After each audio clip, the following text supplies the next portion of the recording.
5 5 5ல் இருக்குல்ல 5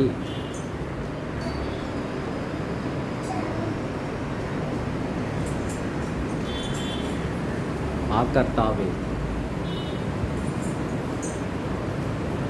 ஆகர்த்தாவே. சரி சரி.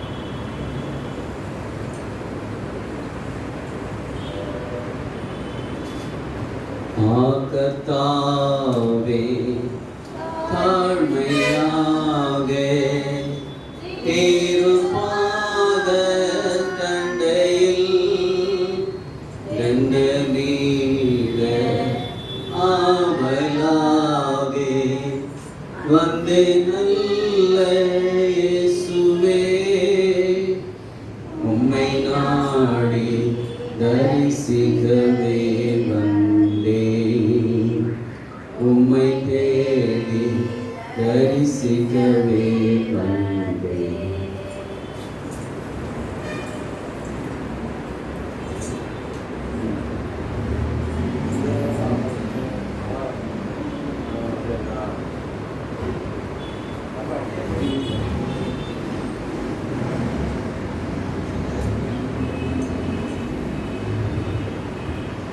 கர்த்தருடைய பரிசுத்தமான நாமத்துக்கு கனமும் மகிமையும் துதியும் உண்டாவதாக. ஓய்வு நாளிற்கு வந்திருக்கிற உங்கள் அனைவரையும் தேவன் தாமே ஆசீர்வதிப்பாராக. நாம் அனைவரும் எழுந்து நின்று ஓய்வு நாள் பள்ளியை ஆரம்பிக்கத்தக்கதாக பாடல் எண் 170வது பாடல். பிரியவனே பிரியவனே இரண்டாவது பகுதியிலே பாடல் எண் 170.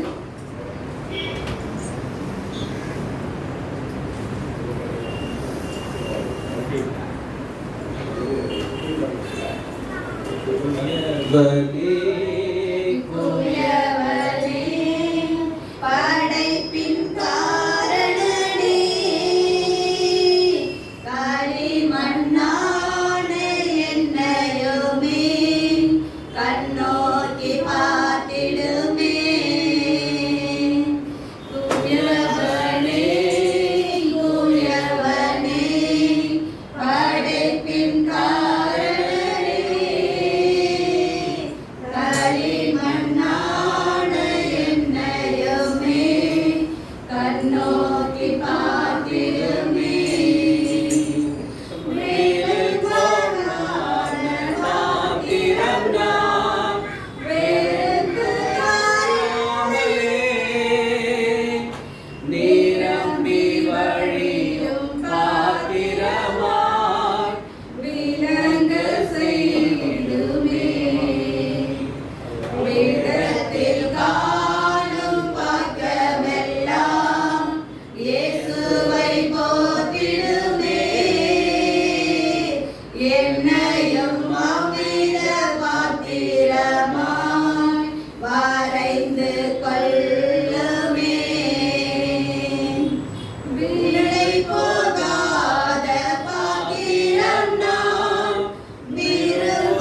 தெரிந்து கொள்ளப்பட்ட வேத பகுதி ஏசாயா 5வது அதிகாரம் 1 5 வரை.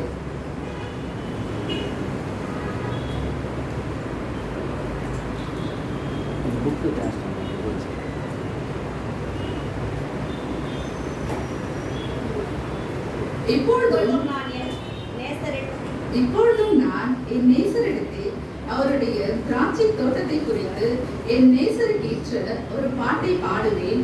என் நேசருக்கு மகா செழிப்பான மேட்டிலே ஒரு திராட்சை தோட்டம் உண்டு. அதை வேலையடித்து அதில் உள்ள கற்களை பொறுக்கி அதிலே நற்குலை திராட்சை செடிகளை நட்டு அதன் நடுவே ஒரு கோபுரத்தை கட்டி அதில் ஆணையை உண்டு பண்ணி அது நல்ல திராட்சை பழங்களை தரும் என்று காத்திருந்தார். அதுவோ கசப்பான பழங்களை தந்தது.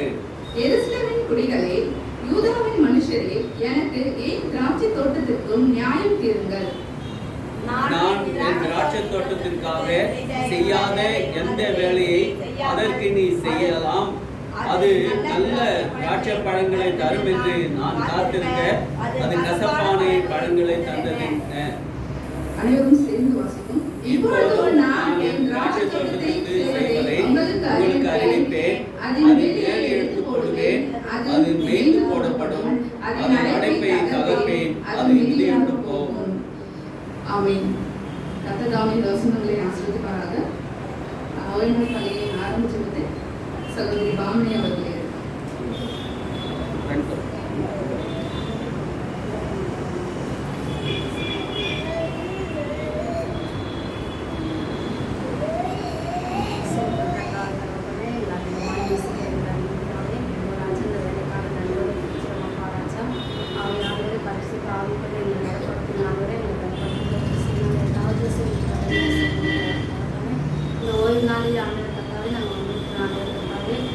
வெறுமையாக வந்துட்டு நாங்கள் பிடிக்கமான ஆசீர்வாதத்தை நாங்கள் வீட்டுக்கு கொண்டு அப்பா எப்போது நாங்கள் உதவி செய்ய உதவி செய்யப்பா. இந்த ஓய்வு நாளில் ஆகவே நடக்கப்படுற அப்பா எல்லா சுப காரியங்களாக இருக்கட்டும் உங்கள் பாவத்தை ஒப்பு கொடுக்குறாங்க. இந்த நேரத்தில் அங்கே இருக்கத்தாவே கற்றுக்கிற சகோதரர்கள் அங்கே சீக்கிரமாக வர நீங்கள் உதவி செய்யப்பா. எந்த சூழ்நிலையும் அங்கே நீ மாற்றி போகிற தேவனப்பா. இந்த பெண்கள் மீட்டிங் ஆக இருக்கத்தாவே எல்லா பெண்களுக்கும் ஆக இருக்கத்தாவே எல்லா ஸ்திரீகளுக்கும் ஆகவே எல்லா உதவி வர எல்லாம் தர வேண்டும் என்று கேட்கிறேன் சப்பா. அப்பா தொடக்கம் முதல் முடிவு வரை அவர் உங்களோட பாத ஆகிறதாலே உங்களோட கூட இருக்க வேண்டும் என்று கேட்கிறேன் சப்பா. எங்கள் தாளத்தை ஒப்புத்தும் நாமத்தை மாற்றும் மகிமை துதிகளும் மகிமை எல்லாம் ஒருவருக்கே இயேசு கிறிஸ்துவின் ரத்தத்தால் ஜெபிக்கிறோம் எங்கள் சிவனுள்ள பிதாவே. ஆமென்.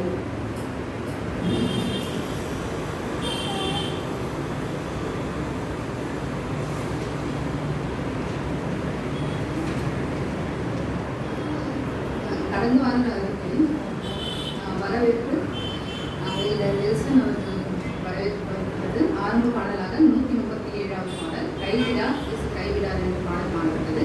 மாறுதர வேத வாசிப்பாக யோபு 2வது அதிகாரம் 1-7 வரை வாசிக்கப்பட்டது. ஆரம்ப ஜெபம், இயற்கை செய்தி, விசேஷித்த பாடல், ஊழியர் அறிக்கை, ஓய்நாள் பள்ளி பாடல். இது அனைத்துமே நம்மளுடைய திருச்சபையின் எழுதவது அதை எடுத்தாங்க. முடிவு பாடலாக 31வது பாடல் இயேசுதானே அதிசய தீபம் 2வது பகுதியில் அந்த பாடல் பாடப்பட்டது. முடிவு சொந்தமாக நிஷாந்தி அவர்கள் ஏறெடுக்கப்பட்டு போன வார நிகழ்ச்சிகள் முடிவடைந்தது. எப்பொழுதும் இயற்கை செய்தியாக சகோதரி சுமையா அவர்கள்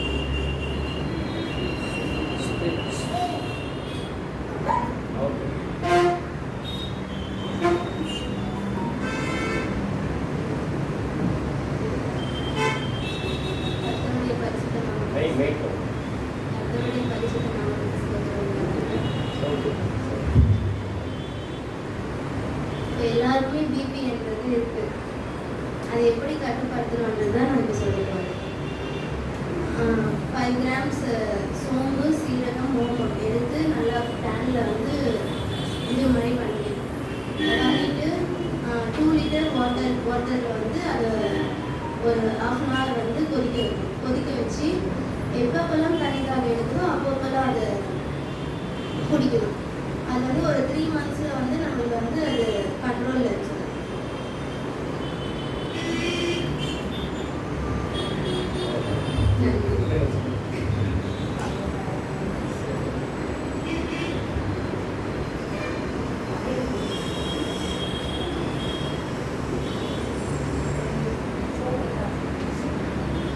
பிபி எப்படி வருது அப்படின்றத கேட்டாங்க.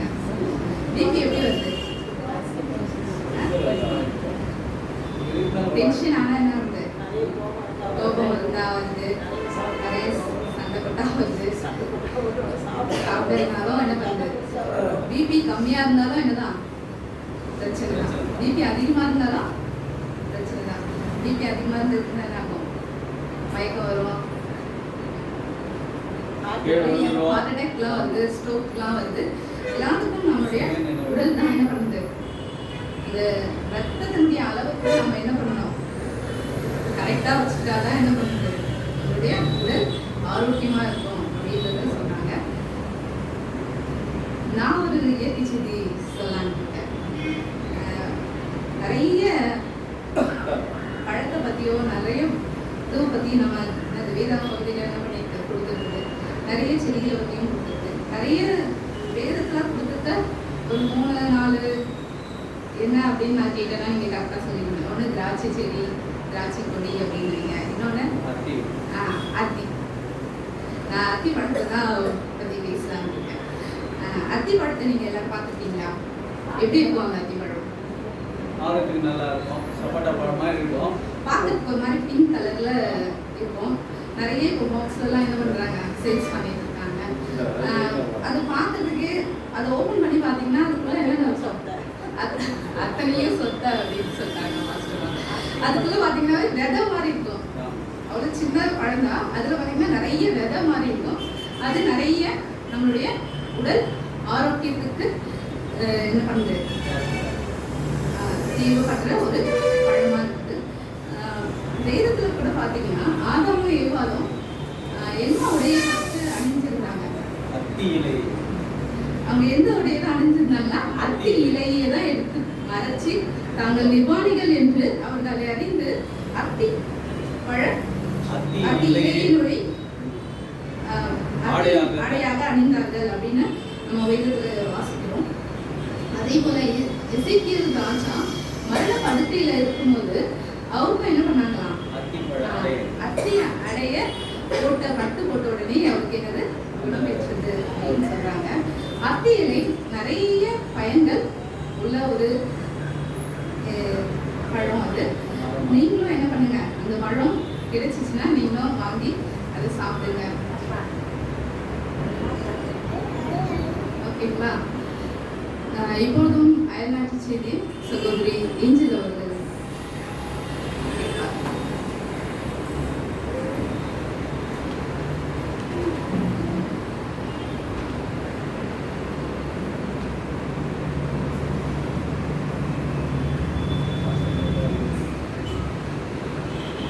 கர்த்தருடைய நாமத்துக்கு ஸ்தோத்திரம். இன்றைக்கு அயல்நாட்டு வந்து தென்கொரியா நாட்டில் வந்து தேவனுடைய வார்த்தையை மனப்பாடம் செய்தல். தேவனுடைய வார்த்தை மனப்பாடம் செய்தாக்கா ஓவியா என்ற ஒரு சகோதரி, அவங்களுக்கு வந்து திருமணமாகி அன்னைக்கு நாட்கள் குழந்தை இல்லை. ஆனால் அவங்க ஒரு கலப்பு மகனை வளர்த்தாங்க. அவனுக்கு அந்த பிள்ளை பேர் தேவி. அவன் என்ன செய்யறானாக்கா, அவன் என்னன்னாக்கா ரொம்ப அம்மாவுக்கு ரொம்ப பாசமாக இருந்து ரொம்ப ஞானமாக நடப்பான். அவன் வந்து பைபிள் மயிர் செய்தாலும் பயப்படுவான். அப்போ அவங்க அம்மா சொல்லுவாங்க, நீ வந்து பைபிள் படிக்கணும், பைபிள் மனப்பாடம் வசனம் சொன்னோடனே அவன் என்ன சொன்னான், சங்கீதம் 1ஆம் அதிகாரம், மத்திய 5ஆம் அதிகாரம் இதெல்லாம் மனத்தையும் அவன் எழுந்து படிப்பான். 4 வயது இல்லைனாக்கா 1.5 வயது. 1.5 வயதுல நம்ம தாய் என்ன செய்ய சொல்றாங்க அதை நம்ம செய்யணும்னு சொல்லிட்டு மனப்பாடம் பண்ணுவான். அப்படி மனப்பாடம் பண்ணி பார்த்து திருப்பி அவங்க என்ன பண்ணாங்க, ஓவியாண்டாங்க. திருப்பி ஒரு கர்ப்பமாகி அவங்க வந்து அவங்க திருப்பி ஒரு குழந்தை பிறகுது.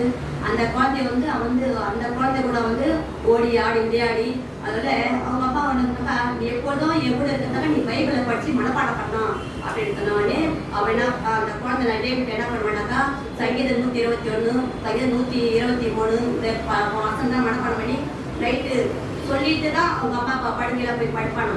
அப்படி படிக்க வச்ச வீட்டுலாம் ஒரே ஞாபகம் அவனுக்கு என்னன்னாக்கா நம்ம அம்மா என்ன கேள்வி கேட்பாங்க, காலையில எதை படிச்சுன்னு கேட்பாங்களே, நம்ம எதை சொல்லோடனே அவ எழுந்து அம்மா நான் எழுந்து இந்த வசந்த வாசித்தேன் நான் சொன்னேன். அவன் சொன்னேன் சரி பரவாயில்ல அப்படின்னு. அதை மட்டும் செய்யாம அவன் என்ன பண்ணுவானா, பைபிள் படிச்சுட்டு அந்த வசந்த படம் சொன்ன கொஞ்சம் சேஸ்டிக்லாம் பண்ணுவானா. அம்மா வீட்டில் வேலை செய்ய விட மாட்டானா, குறுக்கு நெடுக்கணும். அப்போ டேவிட் என்ன ரொம்ப ராக் பண்ற, என்ன எரிச்சல் பண்ற அப்படின்னு அவனே அம்மாவுக்கு பயந்துட்டு அம்மா என்னம்மா அவனே நீ பைபிள் படிச்சியா அவனே. அப்போ ஒரு 13ஆம் அதிகாரத்தை படிப்பானா. இந்த பைபிளை படிச்சா அவனுக்கு நீ ஞானமா நடப்ப அப்படின்னு சொல்லுவாங்க. அப்ப அந்த பத்தியை படிச்சுட்டு அம்மா நான் படிச்சுட்டேம்மா அப்படின்னு சொல்லுவாங்க. படிச்சு முடிச்சோடனே அதையும் மனப்பாடமா சொல்லுவானா. அவனுக்கு 4 ஆக வந்து அவனுக்கு 4 வயது ஆகிறது.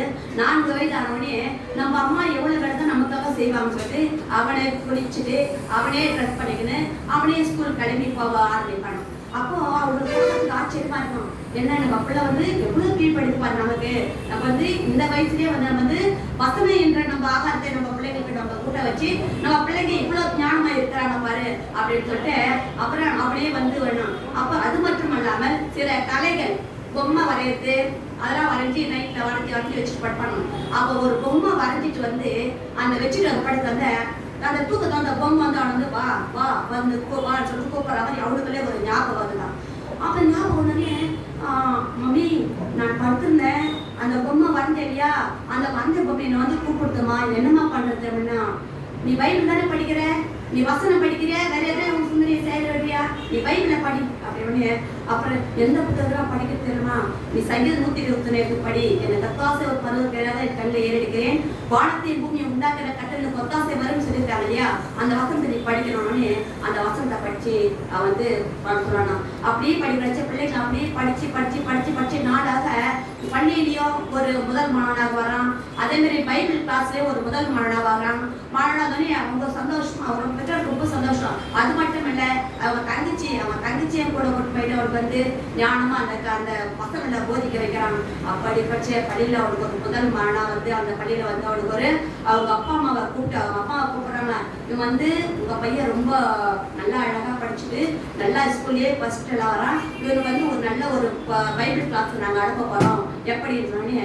சரி நீங்க செய்யுங்க, இது வந்து என் பிள்ளை இல்லை அப்படின்னு சொல்றாங்க, இது நான் வளர்த்த பிள்ளைதான், இது நான் வாங்கி வளர்த்த பிள்ளை, நான் வளர்த்து பிறப்பாட்டா இன்னைக்கு எனக்கு இந்த மகள் பிறந்துச்சு அப்படின்னு சொல்லிட்டு அவங்க சொன்னாங்க. பெரிய சாட்சி. அப்புறம் அவங்க ரொம்ப ஆச்சரியப்படுறாங்க, பரவாயில்ல இந்த வயசுல பிள்ளைய இப்படி செய்திருக்கிறீங்களேன்னு சொல்லிட்டு அந்த பிள்ளைய நான் பண்ணா திருப்பி அந்த பையனை போயிட்டு நான் வந்து அம்மா நான் படிச்சுட்டு மட்டும் போதாது, என்னை படிக்க வச்சு என்னை ஒரு நல்ல ஒரு போதகராக என்னை மாற்றணும் அப்படின்னு. அவங்க அம்மா அப்பா இப்போ வந்து அந்த தென்குறையாக உள்ள ஒரு நல்ல ஒரு இதில் வந்து அவளை பள்ளியில சேர்த்து ஒரு நல்ல போதகராக படிக்க வச்சு அவங்க அப்பா ஆயத்தப்படுத்துறாங்க. நாமும் நம்ம பிள்ளைங்களுக்கு வந்து தினமும் தூங்கி எழுந்த உடனே நம்ம வந்து என்ன பண்ண டீ காப்பி நல்லா கொடுக்கணும். பிள்ளைங்களுக்கு எழுந்து தினமும் எழுந்து ஒரு அதிகாரத்தை பார்த்து ஜோப் பண்ண வச்சுட்டு நம்ம செய்யணும்னா நிச்சயமா ஆண்டவர் நிச்சயமா நம்ம பிள்ளைகளே உயர்த்துவார். தேவன் தாமே இந்த ஒரு நாள் வார்த்தைகள் வராத ஆமென்.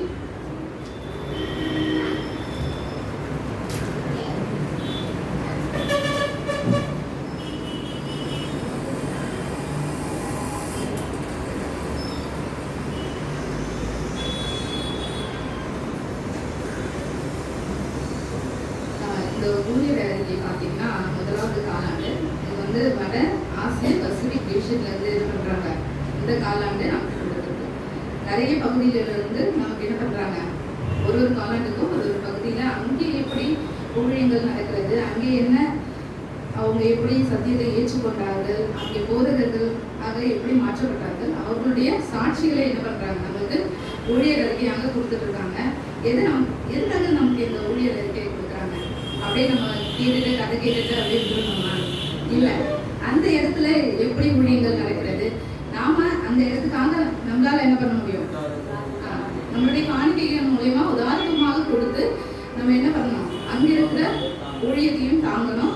அவங்களும் என்ன பண்ணணும், கிறிஸ்துவை ஏற்றுக்கொண்டு நல்ல ஒரு சாட்சியுள்ள பிள்ளைகளாக வாழ நாம என்ன பண்ணணும், அவர்களுக்கு உதவி செய்யணும்.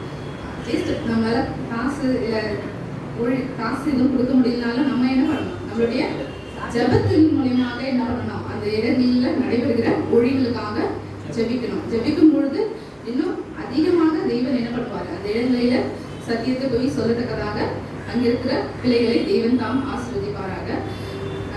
அயல்நாட்டு செய்தி சொன்ன சகோதரியை தேவன் ஆசீர்வதிப்பாராக.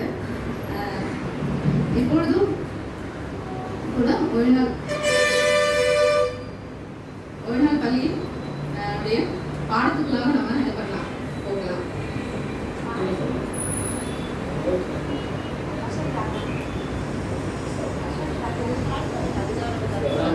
நம்ம ஒரு ப்ரோக்ராம் போயிட்டு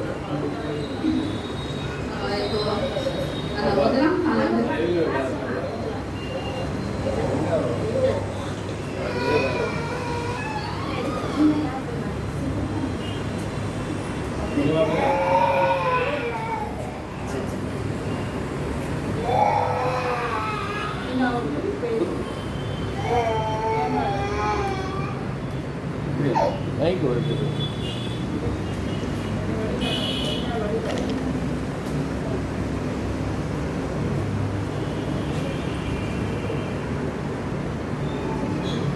இந்த ஓய்வு பள்ளி பார்த்தீங்கன்னா ஒரு 3 பேர் இருக்கிறதா இருந்தது. இப்போ யாரும் இல்லை. நான் ஆரம்பிக்கிறேன். இங்கே பார்த்தீங்கன்னா முதலாம் காலாண்டு இது வந்து பெரிய ஓய்வு பள்ளி. இந்த காலாண்டுடைய தலைப்பு என்ன, எல்லாருக்கிட்டையும் ஓய்வு புக் இருக்கும்னு நினைக்கிறேன். இந்த காலாண்டுடைய தலைப்பா என்ன கொடுத்துருக்காங்க, அன்பும் நியாயமும் உள்ள தேவன் அப்படின்ற தலைப்பை என்ன பண்றாங்க நமக்கு கொடுக்குறாங்க. இந்த வார பாடம் பார்த்தீங்கன்னா 11வது வார பாடத்துடைய தலைப்பா என்ன கொடுத்துருக்காங்க அப்படின்னா, இன்னும் அதிகமாக என்ன செய்யலாம், இன்னும் அதிகமா என்ன செய்யலாம். நம்ம ஒரு செய்யறோம், இன்னும் அதிகமா என்ன செய்யணும் அப்படின்னா, இது யார்கிட்ட சொல்லியிருக்கலாம் அப்படின்னா உங்களுக்கு எதனா ஐடியா இருக்கா? இன்னும் அதிகமா என்ன செய்யலாம், ஊழியத்துக்கு நம்ம செய்யணும் அப்படின்னு சொல்றாங்க. ஆனா இன்னும் அதிகமா கடவுள் நம்ம கிட்ட கேட்கிறாரு, உங்களுக்காக நான் இன்னும் அதிகமா என்னதான் செய்யறது, என்னுடைய ஜீவனையும் தேவன் என்ன சொல்றாரு, என்னுடைய குமாரனையும் என்ன பண்ணிட்டேன் உங்களுக்காக கொடுத்துருக்கிறேன், கொடுத்து அதுக்கப்புறமா நான் இன்னும் என்னதான் செய்யணும், அதிகமா உங்களுக்கு என்ன செய்யணும், என்னுடைய அன்பும் நான் நியாயமுள்ள தேவன் என்பது நான் இன்னும் உங்களுக்கு நிரூபிக்கிறதுக்கு நான் இன்னும் என்ன செய்யணும் அப்படின்னு கேட்கறதா இந்த வாரம் பாடம் தலைப்பா கொடுத்துருக்குறாங்க. மனப்பாட வசனம் பார்த்தீங்கன்னா, அப்பொழுது பிலாத்து அவரை நோக்கி, அப்படியானால் நீ ராஜாவே என்றார். அதற்கு இயேசு பிரதித்திரமாக, நீர் சொல்கிறபடி நான் ராஜாதான், சத்தியத்தை குறித்து சாட்சி கொடுக்க நான் பிறந்தேன், இதற்காகவே இந்த உலகத்திற்கு வந்தேன், சத்தியவான் எவனும் என் சத்தத்தை கேட்கிறான் என்றார். யோவான் 18:37 அப்படின்னு கொடுத்துருக்காங்க. இந்த மனப்பாட வசனம் பார்த்தீங்கன்னா, பிலாத்து என்ன பண்றாரு, இயேசுவை சிலுவையில் அறையிறதுக்கு முன்னாடி அவர்கிட்ட என்ன பண்றாங்க, கூட்டு போறாங்க. அவர்கிட்ட கூட்டு போகும்போது அவரு என்ன பண்றாரு, அவரை விசாரிக்கும் பொழுது இயேசு கிறிஸ்து கிட்ட அந்த ராஜா பிலாத்து என்ன பண்றாரு, அவர் கேட்கிற ஒரு கேள்விதான் இது. அந்த கேள்வியில அவர் என்ன பண்றாரு, நீ ராஜாவா அப்படின்னு இயேசு கிறிஸ்துவை பார்த்து அவர் கேட்கிறாரு. அதுக்கு ஒரு சில இடங்கள்ல அவர் என்ன பண்ணல, ராஜாவா தன்னை வெளிப்படுத்திக்கல. ஏன்னா யூதர்கள் என்ன பண்ணல, கிறிஸ்துவ ராஜாவா ஏத்துக்கிறது இல்லை. அதனால அவர் என்ன பண்றது இல்லை, தன்னை ராஜாவா அதிக இடங்கள்ல மற்றவர்கிட்ட சொல்றது இல்லை. ஆனாலும் இந்த பிலாத்து அவரை கேட்கும்போது அவரு ஆமா நான் ராஜாதான் அப்படின்றத சொல்றாரு. சத்தியத்தை குறித்து சாட்சி கொடுக்கவே நான் என்ன பண்ணேன், இந்த உலகத்திற்கு அதுக்காக தான் நானும் வந்திருக்கேன், சத்தியவான் எவனும் என் சத்தத்தை கேட்கிறான் அப்படின்னு சொல்றாரு. அதுக்கு முன்னாடி நம்ம வாசிச்சோம்னா அவர் என்ன சொல்வாருன்னா, என்னுடைய ராஜ்யம் இங்க இருக்கிற ராஜ்யம் இல்ல, அப்படிதானே, கர்த்தர் இங்க ராஜாவா இருந்தாரா. அதனாலதான் என்ன பண்ணல, யூதர்கள் ராஜாவா தான் என்ன பண்ணுவாரு, இயேசு கிறிஸ்து வருவாரு என்ன பண்ணாரு நம்பிட்டு இருந்தாங்க. அதனாலதான் அவங்க என்ன பண்ணல, யூதர்கள் இயேசு கிறிஸ்துவை ஏற்றுக்கல அப்படின்னு நம்ம பார்க்கலாம். அதனால அவர் என்ன பண்றாரு, என்னுடைய ராஜ்யம் இது இல்ல அப்படின்னு சொல்றாரு. இங்க ஒரு கதை ஒண்ணு கொடுத்துருக்காங்க. ரொம்ப வருஷத்துக்கு முன்னாடி கைட் அப்படின்ற ஒரு பத்திரிகையில என்ன பண்ணுதான், ஒரு சிறுவனுடைய ஒரு கதை என்ன பண்ணுதுன்னா ஒரு பப்ளிஷ் ஆகுது. அங்கே பப்ளிஷ் ஆகும்போது அந்த பையனுடைய பேர் என்னன்னா டெனிஸ் அப்படின்ற ஒரு சின்ன பையன். அவனுக்கு அப்பா அம்மா இல்லை. அவன் வந்து ஒரு குடும்பத்தினால எடுத்து வளர்க்கப்படுறான். அந்த டெனிஸ் பார்த்தீங்கன்னா அந்த ராஜா மேல ரொம்ப கோபமா இருக்கிறான். ஏன் அப்படின்னா அவனுடைய சிறு வயதா இருக்கும்போது அவனுடைய அப்பா அம்மா உடல்நிலை சரியில்லாத இருக்கும்போது அந்த ராஜா என்ன பண்றாரு, அந்த சிறு பையனை நீ என்ன பண்ண, வீரர்கள் கிட்ட சொல்லி நீ இந்த பையனை கூப்பிட்டு தனியா போயிடு, இந்த பையனை கூப்பிட்டு போ தனியா அப்படின்னு சொல்றாரு. அவனுக்கு கோபம், ஏன் என்ன தனியா கூப்பிட்டு போறாங்க, எங்க அப்பா அம்மா என்ன பண்றாங்க, உடல்நிலை சரியில்லாம இருக்கிறாங்க, அதனால இந்த பையனுக்கு ராஜா மேல ரொம்ப நாளாகவே கோபமா இருந்திருக்கான். ஆனாலும் அதுக்கப்புறமா ஒரு சில காலங்கள் கழித்து ஏன் அதுக்கப்புறம் அவன் என்ன பண்ணல, அவனுடைய அப்பாவை பார்க்கல அப்படின்னு சொல்றாங்க. ஒரு சில காலங்கள் கழித்து அவன் என்ன பண்றான், அந்த ஏன் ராஜா நம்ம தனியா போனாரு அதுக்கான காரணம் என்ன பண்ணுது அவனுக்கு தெரிய வருது அப்படின்னு சொல்றாங்க. கருப்பு மரணம் அப்படின்னு சொல்றாங்க, பிளாக் டெத். அந்த பகுதியில அவன் சிறுவனா இருக்கும்போது அந்த இடத்துல அந்த கருப்பு மரணம் என்ன பண்ணுது எல்லாருக்கும் வந்துட்டு இருக்கு. அதனால என்ன பண்றாங்க, இந்த சிறுவனாச்சு காப்பாற்றப்படணும் அப்படின்றதுக்காக இவனை மட்டும் என்ன பண்றாரு, அந்த ராஜா தனிமைப்படுத்தி வைக்கிறாரு அப்படின்னு சொல்றாங்க. கொஞ்ச நாளைக்கு முன்னாடி கூட நமக்கு என்னது கொரோனால வரும்போது என்ன பண்ணி வச்சிருக்காங்க, செப்பரேட் ஏன்னா அந்த தொற்று நோய் அது என்ன பண்ணுது மற்றவங்களுக்கும் பரவாம அவர்கள் உயிரும் காப்பாற்றப்படணும். அதே போல ஆனா அவனுக்கு அந்த சிறு வயதுல என்ன பண்ணல, இதன் காரணமாக தான் ராஜா என்ன பண்ணாரு, தன்னை தனிமைப்படுத்தினாருன்னு என்ன பண்ணல அவனுக்கு தெரியல. அதனாலதான் என்ன பண்ணான், அவன் ராஜா மேல கோபமா இருந்தான். இது தெரிஞ்சதுக்கு அப்புறமா அந்த மகன் என்ன பண்ணாராம், வெறுப்புகள் கொஞ்சம் குறைஞ்சது. ராஜா என்ன பண்ணாரு, மக்களுக்காக தான் என்ன பண்றாரு, அன்பா இருக்கிறாரு அப்படின்றத அவன் என்ன பண்றான், அந்த உண்மைகள் தெரிஞ்சதுக்கு அப்புறமா புரிஞ்சு கொள்றான் அப்படின்னு சொல்றாங்க. அதே போலதான் நாமளும் என்ன பண்றோம், கர்த்தர் என்ன பண்றாரு, எல்லா பிரச்சனையும் எனக்கு கொடுக்குறாரு, எல்லாத்தையுமே எனக்கே நடக்குது அப்படின்னு நம்ம நினைக்கிறோமா, எல்லாரும் நல்லா இருக்காங்க நான் மட்டும் இப்படி இருக்கிறேன் அப்படின்னு நம்ம என்ன பண்றோம், எனக்கு மட்டும் நிறைய உபதிரவங்கள் வருது, எனக்கு மட்டும் தீமை நிறைய வருது, தேவன்கிட்ட போய் என்ன பண்ணல இது இல்லை அப்படின்னு நம்ம யோசிக்கிறோம். அப்படி நம்ம யோசிக்கும் போது பிரபஞ்ச போராட்டம் அப்படின்னு அது நம்ம என்ன பண்ணணும், புரிஞ்சு கொள்ளணும். கர்த்தரை நம்ம புரிஞ்சு கொள்ளும் போது நமக்கு என்ன பண்ணாது, இந்த மாதிரி கேள்விகள் எழுவதில்லை அப்படின்னு சொல்றாங்க.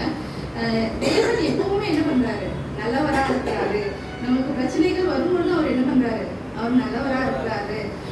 பல கேள்விகள் ஆனா என்ன பண்ணுது நம்மளுடைய உலகத்துல எழுது, ஏன் இதெல்லாம் நடக்குது, கடவுள் இருக்கிறாரா இல்லையா அப்படின்னு என்ன பண்ணுது உலகத்தாரும் என்ன பண்றாங்க சொல்றாங்க. கிறிஸ்துவர்களும் என்ன பண்றாங்க, கடவுள் இருந்தா நல்லா இருக்குமே வேற என்ன பண்றாங்க சொல்றாங்க. அவங்க என்ன பண்ணல, கிறிஸ்துவ முழுமையா என்ன பண்ணல அறிஞ்சிக்கல அப்படின்றதுதான் நம்ம பார்க்கலாம். நமக்காக என்ன பண்ணாரு, கிறிஸ்து சிலுவையிலே தொங்கினார். அதனாலதான் என்ன பண்ணுது நம்ம நம்பலாம்.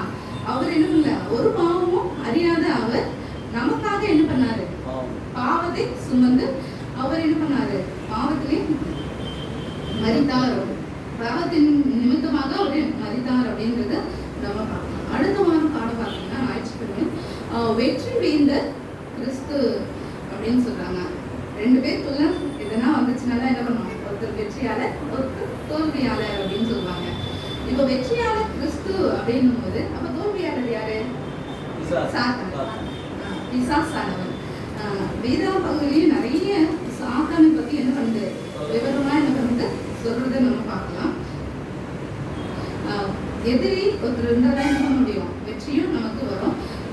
இந்த இடத்துல வேத பகுதியில நிறைய இடத்துல என்ன பண்றதுன்னா சாத்தானை பத்தி விவரிக்கும் போது என்ன வார்த்தைகள் பயன்படுத்துறாங்க அப்படின்றது சொல்றாங்க. ஆதி முதல் உலகம் அனைத்தும் மோசம் போக்குகிற பிசாசு, வெளிப்படுத்தல் 12:9 நம்ம வாசிச்சோம்னா அதே சாத்தானை பத்தி சொல்றாங்க. ஆதி முதல் உலகம் அனைத்தும் மோசம் போக்குகிற பிசாசானவன் அப்படின்னு சொல்றாங்க. மத்தேயு 4:3 நம்ம வாசிச்சோம்னா சோதனைக்காரன் அப்படின்னு சொல்றாங்க. அதே போல 2 கொரிந்தியர் 11:3 நம்ம வாசிக்கும்போது சர்வமானது அந்த ஏவாவை ஏமாற்றின அந்த தந்திரம் உள்ளது அப்படின்னு சொல்றாங்க. 1:3 வாசிக்கும் போது ஆதியிலே முதலாக பாவம் செய்து வருகிறான் அப்படின்னு என்ன பண்றாங்க. ஆதி முதலே என்ன பண்றான், பாவம் செய்கிற ஒருவன் அப்படின்னு பிசாசு என்ன பண்றாங்க, சாத்தானே சொல்றாங்க. அது மாத்திரம் இல்ல, அவன் என்ன பண்ணுவான், குற்றம் சுமட்டுகிறவனா இருக்கிறான். குற்றத்தை என்ன பண்றான், தன் சகோதரன் மேல குற்றம் சுமத்துறான்னு சொன்னாங்க. அவரை மாத்திரம் இல்ல, தேவனே என்ன பண்றான், குற்றம் சுமத்துறான். தேவனையும் அவரது மக்களையும் பரலோகத்திலே தூஷித்து குற்றம் சுமத்துகிறவன் அப்படின்னு சொல்றாங்க. நமக்கே ஒரு சில விஷயங்கள் யோபு நம்ம வாசிச்சு பார்த்தோம்னா அங்க என்ன பண்றான், யோபு இருக்கும்போது அவர் என்ன பண்றாரு, கடவுள்கிட்ட அவன் சுற்றி காற்றல் என்ன பண்றான் வரும்போது சொல்றான், நீங்க அவனை வேலி அடைத்து பாதுகாக்கிறதுனால தான் என்ன பண்றாரு, அவர் உங்களுக்கு கீழ்ப்படிந்து நடக்கிறாரு. இல்லைன்னா அவர் என்ன பண்ணுவாரு, அவனை தூஷிப்பாரு அப்படின்னு குற்றம் சுமத்துறான். ஆனாலும் என்ன பண்றாரு, கடவுள் அவனுக்கு அனுமதிக்கிறாரு. ஒரு சில காரணங்களுக்காக தெய்வன் என்ன பண்றாரு, நம்மளுக்கு உபத்திரவங்களையும் அனுமதிக்க செய்யறாரு அப்படின்றத பார்க்கலாம். இந்த உலகத்தின் நயவஞ்சமான அதிபதி அப்படின்னு சொல்றாங்க. இந்த பாம்பு என்ன பண்ணுது, ஆதாம் ஏவாளை எப்படி ஏமாத்துச்சு, நயவஞ்சகமா தான் ஏமாத்துச்சு. கர்த்தர் சொன்னதையும் என்ன பண்ணுது சொல்லுது, ஆனாலும் சொல்லாததையும் என்ன பண்ணுது சொல்லுது. அவன் அந்த பேச்சின் மூலயமாக என்ன பண்ணுது, நயவஞ்சகமா என்ன பண்றாரு, அந்த சாத்தான் அவரை வஞ்சிக்கிறதா நம்ம பார்க்கலாம். அதே போலதான் சாத்தான் இப்போ நம்ம இருக்கிற இந்த காலகட்டத்திலையும் எப்படி வஞ்சிக்கிறாங்க, பேச்சின் மூலியமா ஒரு நயவஞ்சகமா நம்ம பேசி அவனுடைய தந்திரமான வேலைகளுக்கு நம்மளை பயன்படுத்தலாம் அப்படின்னு நம்ம பார்க்கலாம். என்னதான் அவனுடைய மற்றவருக்கு மேலே குற்றம் சுமத்துறான், உலகத்தை ஃபுல்லாக அவனா இருக்கலாம், இந்த உலகத்தின் அதிபதி என்ன பண்றாரு அப்படின்னு சொல்றாரு. ஆனா இந்த உலகத்தின் மெய்யான அதிபதி யார்தான், மெய்யான கிறிஸ்து யார்தான், இந்த பிரபஞ்சத்தின் அதிபதி கொஞ்ச நாள் மட்டும்தான் என்னது பிசாசானவன் அதிபதியா இருக்கலாம். ஆனாலும் கிறிஸ்து தான் என்ன பண்றாரு, அந்த வெற்றி வேந்தராக அவனை எதிர்கொண்டு என்ன பண்றாரு, அவரு இந்த உலகத்தை ஜெயிக்கிறதான்னு நம்ம பார்க்கலாம்.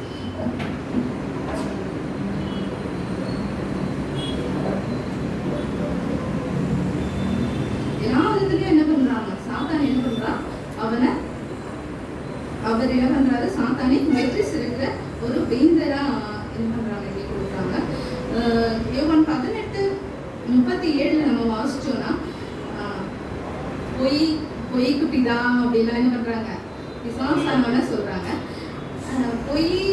பொய்னா அது கம்போசிட் என்னது, உண்மை சத்தியம் அப்படின்னு சொல்றாங்க. அவன் பொய்னா அப்போ கிறிஸ்து யாரு, சத்தியவான். யோவான் 18 நம்ம அதான் சொல்றாங்க, சத்தியத்தை குறித்து சாட்சி கொடுக்க வந்தேன். இந்த உலகத்துல சத்தியத்தை கொடுத்துதான் என்ன பண்றாரு, சாட்சி கொடுக்க கிறிஸ்து வந்திருக்காரு. அவர் தான் நம்மள உண்மையான ராஜா, அவர் தான் நம்மளுக்கு என்ன பண்ண போறாரு, பரலோகத்துக்கு கொண்டு சேர்க்க போறாரு அப்படின்னு சொல்றாங்க. அது மாத்திரம் இல்ல, ஒரு ராஜா என்னென்ன வேலை செய்யணும், தன் மக்களை அப்படியே விட்டுட்டு வரா இல்ல, தன் மக்கள் கஷ்டப்படும் போது என்ன பண்ணுவாரு, அவர் கஷ்டத்தை அனுபவிப்பாரு. அப்போ ராஜாவா இருந்தாரு, அவர் கஷ்டத்தை அனுபவிச்சாரா அப்படின்னு கேள்வி வருல, அனுபவிச்சாரா, அனுபவிச்சாரு. ஏன்னா கிறிஸ்து என்ன பண்ணாரு, தேவன் என்ன பண்ணாரு, தம் மக்கள் எல்லாம் அன்பு காரணமா என்ன பண்ணாரு, கிறிஸ்துவ தன்னுடைய சொந்த குமாரனை என்ன பண்ணாரு, உலகத்திற்கு அனுப்பினாருன்னு நம்ம பார்க்கிறோம். அப்போ ராஜா என்ன பண்ணாரு, தன்னுடைய மகனையே அனுப்பி அவருடைய நீதியும் அன்பும் விளங்கறதுக்காக என்ன பண்ணாரு, சிலுவையிலே மரித்தார். அதன் மூலியமாக ஒரு மக்களுக்கு பிரச்சனைகள் வரும்பொழுது நம்ம என்ன பண்றோம், அந்த பிரச்சனைகளை ஒரு ராஜாவா இருந்து என்ன பண்ணோம், அந்த மக்களை ப்ரொடெக்ட் பண்ணணும். அவங்களுக்காக பரிதவிக்கிற ஒரு ராஜா தான் என்ன பண்றோம், நல்ல ஒரு ராஜாவா இருக்க முடியும். அதே போலதான் கிறிஸ்துவ என்ன பண்றாரு, பரிபூரண நீதியையும் அன்பையும் என்ன பண்றாரு, மற்றவர்கள் மேல செலுத்தினாரு அப்படின்னு நம்ம பார்க்கலாம். அதே போல ரோமர் 3:25-24 நம்ம வாசிச்சு பார்த்தோம்னா அவர் என்ன பண்றாரு, அன்பின் மூலயமா கிறிஸ்து குமாரனை என்ன பண்றாரு, அனுப்புறதா நம்ம இங்கே வாசிக்கலாம்.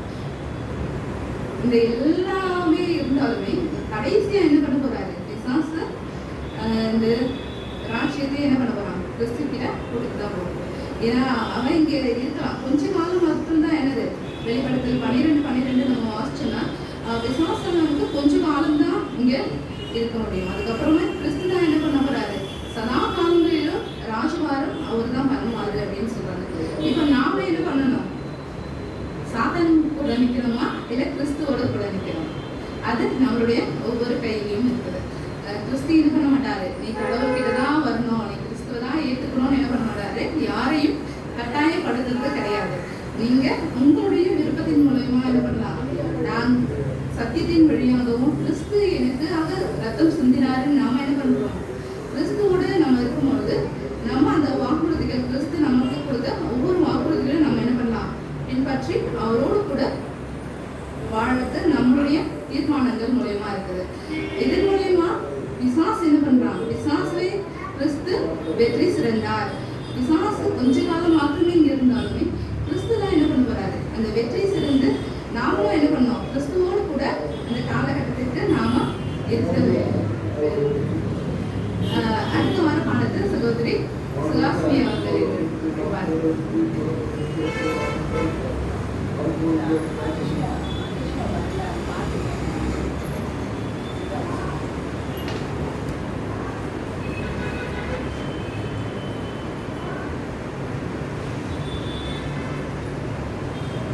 திங்கட்கிழமை பாடம் நீதிபரரும் நீதிமான ஆக்குகிறவருமான தலைவர் நம்ம படிக்க இருக்கிறோம்.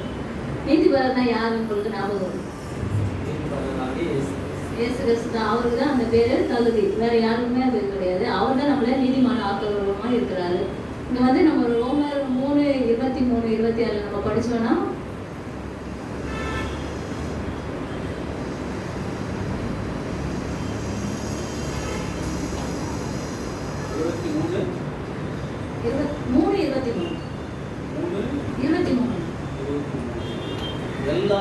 எல்லாரும் பாவம் செய்து தேவ மகிமையற்றவர்களாகி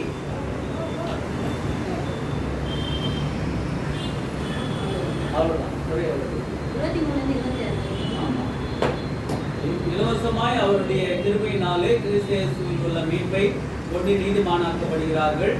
தேவன் பொறுமையா இருந்து முற்காலத்தில் நடந்த பாவங்களை தாம் பொறுப்புக்கொண்டது குறித்து தம்முடைய நீதியை காண்பிக்கும் பொருட்டாக தாம் நீதி உள்ளவரும் இயேசுவினிடத்திலே விசுவாசமாய் இருக்கிறவனை நீதிமான ஆக்கிறவருமாய் விளங்கும்படி இக்காலத்திலே தமது நீதியை காண்பிக்கும் பொருட்டாக கிறிஸ்து இயேசுவினுடைய இரத்தத்தை பற்றும் விசுவாசத்தினாலே பலிக்கும் கிருபாதார பலியாக அவரே ஏற்படுத்தினார். இப்படி இருக்க மேன்மை பாராட்டுதல் எங்கே, அது நீக்கப்பட்டது. எந்த பிரமாணத்தினாலே, கிரியாதார பிரமாணத்தினால் அல்ல, விசுவாச பிரமாணத்தினாலேயே. விசுவாசத்தால நீதிமானாக்கப்படுறோம். அதே போல நம்மளுடைய கிருபையினால இது கிடையாது, தேவனுடைய கிருபையில தான் நம்ம நீதிமானாக்கப்படுகிறோம். இங்க வந்து சொல்றாங்க, கிறிஸ்துவின் கிரியை பிசாசின் கிரியை ஒவ்வொரு விதத்திலும் ஒழிக்கிறது. பிசாசுவின் கிரியைகளை அழிக்கும்படிக்கு மரணத்திற்கும் அதிகாரியாகிய பிசாசானவரை தமது மரணத்தினாலே அழிக்கும்படிக்கு தேவனுடைய குமாரன் வெளிப்பட்டார். 1 யோவான் 3:7 என்ன வாசிக்கிறோம்னா, பாவம் செய்கிறவன் பிசாசினாலே உண்டாயிருக்கிறான், ஏனெனில் பிசாசானவன் ஆதியில் முதல் பாவம் செய்கிறவன். பிசாசினுடைய கிரியை அழிக்கும்படியே தேவன் குமாரன் வெளிப்பட்டார். நம்ம பாவம் செய்கிறவனா இருந்தா நம்ம யாரால உண்டானவங்க, பிசாசினால் உண்டானவங்க வசனம் சொல்லுது. அதே போல எபிரேயர் 2:14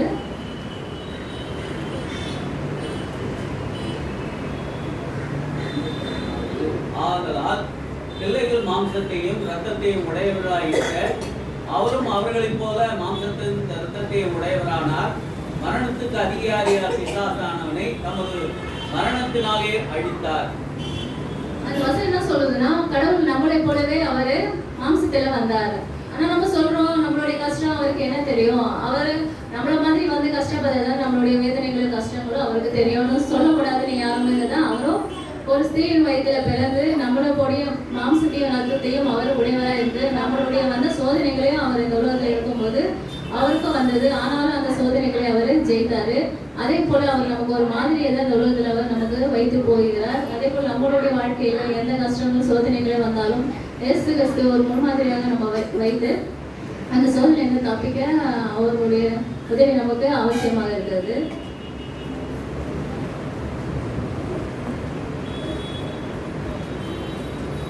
தேவன் முற்றிலும் நீதி உள்ளவர், அன்புள்ளவர் அல்லவென்று எதிரி சொல்கிறான். ஆனாலும் கிறிஸ்துவில் தேவனுடைய நீதி மற்றும் அன்பின் இறுதி வெளிப்பாட்டை தேவன் கொடுத்தார். சிலுவையில் அதை நிரூபித்தார். இயேசு மரித்த பிறகு தன் முகத்திரையை கிழித்ததாக சாத்தான் கண்டான். விழுந்து போகாத தூதர்களுக்கும் பரலோக பிரபஞ்சத்திற்கும் முன்பாக அவனது நிர்வாகம் வெட்ட வெளிச்சமானது. தன்னை ஒரு கொலைக்காரனாக வெளிப்படுத்தி இருந்தான். தேவகுமாரனுடைய ரத்தத்தை சிந்தியதன் மூலம் பரலோக ஜீவிகளின் பரிதாபங்களை முற்றிலும் இழந்திருந்தான். லூசிபர் சாத்தான் என்ன சொல்லியிருந்தான்? பரலோகத்துல தேவன் நீதி உள்ளவர் இல்லை, அன்பு உள்ளவர் இல்லை, அவர் பெருமை உள்ளவர் அப்படின்னு அவர் மேல ஒரு கலகத்தை அந்த பரலோகத்திலேயே அவன் செஞ்சு வந்திருந்தான். அதனாலதான் அவன் பூமியில தள்ளப்பட்டான். இதே போல நம்மளுடைய இந்த உலகத்துல வாழும்போதும் அடுத்தவங்க மேல தேவையில்லாத கோல் மூடிக்கின்னு குறை சொல்லிக்கிட்டு இருக்கிறோம். ஆனா நம்மளுடைய வாழ்க்கையை நம்ம ஒரு நாளும் அதை பார்க்கறது கிடையாது. இது நம்மளுக்கு ஒரு பாடமாக தான் இந்த ஒரு நாள் பள்ளியில இந்த வாரத்துல இந்த திங்கட்கிழமை பாடத்தில் நமக்கு கொடுக்கப்பட்டிருக்குது. இந்த செவ்வாய்க்கிழமையில நம்ம பார்க்குறோம்னா என் நேசருடைய பாடல் என்ற தலைப்பில் பார்க்குறோம். இதில் ஏசாயா 5:1-4 வாசிக்கும் பொழுது இந்த திராட்சை தோட்டத்தை பற்றி அவர் அங்கே சொல்றாரு. வாசிப்போம். அதாவது இப்பொழுது நான் என் நேசரிடத்திலே அவருடைய திராட்சை தோட்டத்தை குறித்து என் நேசருக்கு ஒரு பாட்டை பாடுவேன். என் நேசருக்கு மகா செழிப்பான மேட்டின் மேல் ஒரு திராட்சை தோட்டம் உண்டு. அவர் அதை வேலையடித்து அதில் உள்ள கற்களை பொறுக்கி அதிலே நற்குலை திராட்சை செடிகளை நட்டு அதன் நடுவே ஒரு கோபுரத்தை கட்டி அதில் ஆலையையும் உண்டு பண்ணி அது நல்ல பழங்களை தரும் என்று காத்திருந்தார். அதுவோ கசப்பான பழங்களை தந்தது. நம்மளுடைய தேவன் எப்படி படிச்சிருக்காரு? இந்த உலகத்துல நல்ல பழம் தருவோம், திராட்சை பழங்களை தருவோம் தான் நம்மளோட ஒவ்வொருவரையும் கடவுள் அவருடைய இதுக்காக நம்ம படிச்சிருக்கிறாரு. ஆனா நம்மளும் கசப்பான பழங்களையும் அவருக்கு விருப்பமில்லாத பழங்களையும் இங்க என்ன சொல்றாங்கன்னா, கசப்பானன்னா அதுக்கு எத்தனை அர்த்தம் இருக்குது பாருங்களேன். கசப்பான பழம்னா பயனற்ற பழங்கள், நாற்றம் அடிக்கிற பழங்கள், அழுகின பழங்கள் என்ற அநேக விதங்களில கொடுக்கப்பட்டிருக்குது. அதே போல திராட்சை பழம்னு அவர் எதுக்கு ஒப்பிடுறாருன்னா, திராட்சையிலையும் அநேக வகைகள் இருக்கிறது நம்ம பார்க்குறோம். அதில் என்ன சொல்றது, நல்ல வெரைட்டி வருது, 1 கிலோ 500 ரூபா அது போல கூட விற்குது. அதே நம்ம வாங்கி தான் நம்ம சாப்பிட்றோம். அதே போல நம்மளும் கனி நல்ல கனிகளை தான் கொடுக்கணும். அவர் நம்மளை எதிர்பார்க்கிறார். இவ்வளோ உரம் கொடுக்குற இந்த செடிக்கு இவ்வளோ தண்ணி பாய்ச்சல், ஆனால் இதுவும் எனக்கு கசப்பான பழங்களே தந்தது என்று சொல்றாரு. ஆனாலும் நம்மளும் முயற்சிப்போம் நல்ல கனிகளை கொடுக்கிறதுக்கு. தேவன் நம்மளை ஆசீர்வதிப்பார். ஏசாயா 5:4 அவர் சொல்றாரு, இன்னும் நான் இந்த மரத்துக்கு நான் என்ன செய்வேன், நீங்களே எனக்கு இந்த திராட்சை செடிகளை நியாயம் செய்யுங்களா என்று சொல்றாரு. நம்மளுடைய வாழ்க்கையில நம்ம எல்லாமே நல்லா தான் இருக்கிறோம். ஆனாலும் நம்ம கடவுளுக்காக என்ன செஞ்சோன்னு ஒரு நிமிஷம் நம்ம சிந்தித்து பார்ப்போம். வாரம் பாடப்படுகிறது. புதன்கிழமை ஸ்டார்ட்.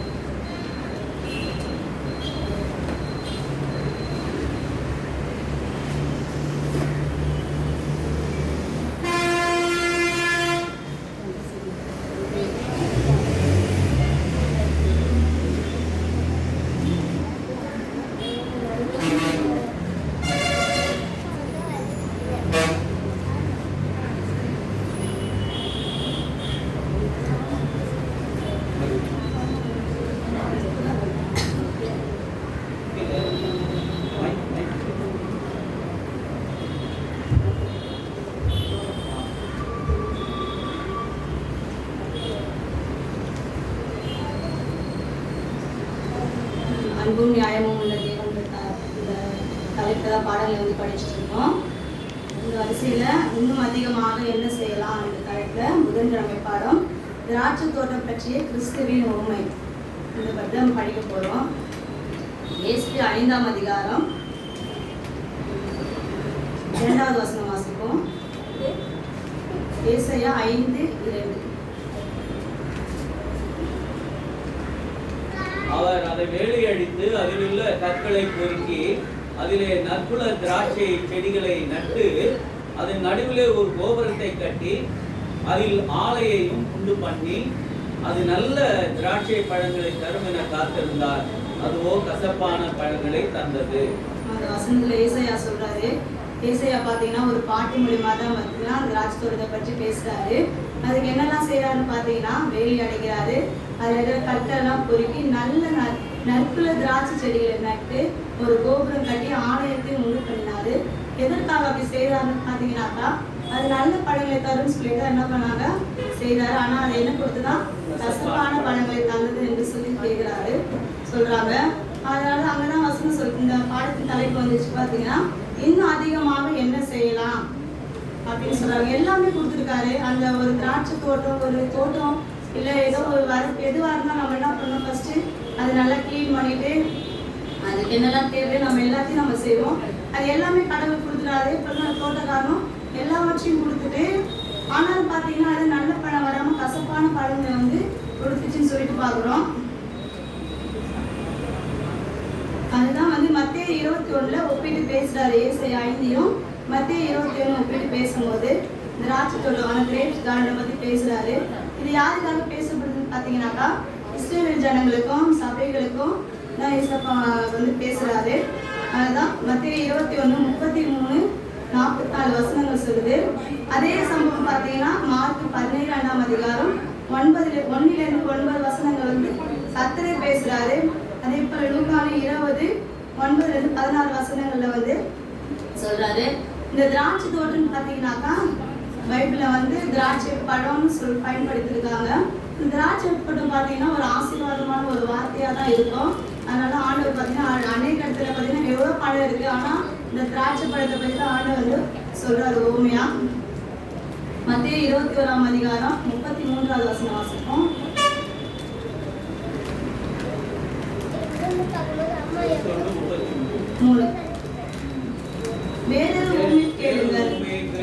வீட்டெஜமானாகிய ஒரு மனுஷன் இருந்தார்.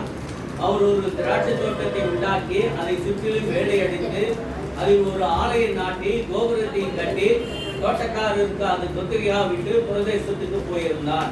ஆமா, இல்ல அவர் என்ன பண்ணாரு பாத்தீங்கன்னா அந்த எஜமான் வந்து அந்த இடத்த என்ன பண்ணியிருக்காரு, அதை நல்லா பாதுகாத்து அதுக்கு என்னென்னலாம் செய்யணுமோ எல்லாமே செய்து அந்த திராட்சை வேலி அடைத்து ஆலையை நாட்டி ஆலை எதுக்கு வைக்கிறான்னு பார்த்தீங்கன்னாக்கா அந்த ஆலையில தான் வந்தீங்கன்னா இந்த திராட்சை பழங்கள்லாம் எடுத்துட்டு போயிட்டு அதில் வந்து ஜூஸ் அதை கூழாக்கி அந்த சாறு வர்றதுக்காக அந்த ஆலையை வந்து வைப்பாங்க.